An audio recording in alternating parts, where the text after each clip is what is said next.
aku tak bisa melihatnya, namun dapat merasakan kehadirannya, aku tak bisa menjamahnya, juga tak mampu mengungkapkan bagaimana rupanya. Seperti halnya seorang pemilik warung yang tinggal di depan gang tak jauh dari tempat tinggalku. Ia seorang pria setengah baya yang ramah, seorang ayah, seorang suami, dan seorang tetangga yang gemar menyapa siapa saja, termasuk pula aku yang beberapa kali singgah untuk sekadar ngopi dan berbincang ringan dengannya, atau sekadar mampir untuk membeli sebungkus rokok.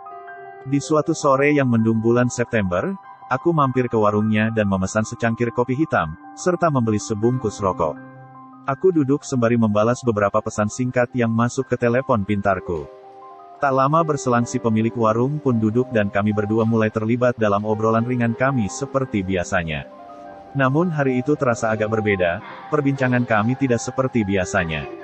Si bapak pemilik warung kini lebih banyak bercerita mengenai kehidupan pribadinya dan tentang keluarga kecilnya. Ia bercerita tentang bagaimana perjuangannya ketika mendapatkan hati wanita pujaannya yang kini menjadi istrinya saat ini.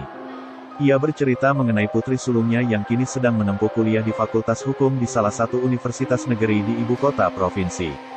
Ia juga bercerita tentang putra bungsunya yang kini sudah duduk di bangku SMA kelas 2 dan sudah mengenal dunia percintaan.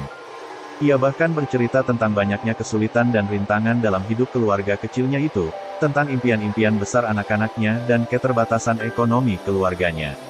Aku hanya duduk diam di sana sembari mendengar semua ceritanya sore itu, sesekali aku memberikan anggukan kepala atau beberapa tanggapan singkat saja.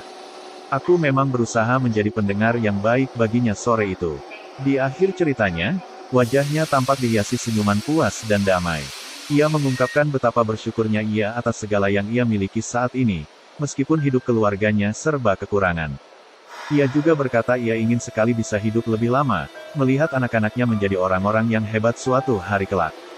Ia berkata bahwa ia ingin sekali melihat kehidupan-kehidupan baru yang nantinya akan hadir melalui putra-putrinya suatu hari di masa-masa mendatang. Di akhir ceritanya itu seketika pandangan mataku tertuju pada kedua matanya, dan aku menyadari ada begitu banyak harapan dan cita-cita yang ia taruh pada anak-anaknya. Ia adalah seorang ayah, seorang pria, dan air mata bukanlah caranya mengungkapkan apa yang sedang ia rasakan. Tak lama setelah itu aku pun berpamitan pulang ke rumah setelah membayar kopi dan rokokku. Kini cerita dan bincang ringan sore itu adalah yang terakhir kalinya antara aku dan si bapak pemilik warung. Keesokan harinya aku hendak mampir lagi ke warungnya untuk membeli rokok dan minuman dingin, tetapi warungnya tutup. Ketika hendak beranjak pergi, seorang tetangganya menghampiriku dan mengatakan kalau si bapak pemilik warung itu sudah meninggal pada pukul 4 subuh tadi karena serangan jantung.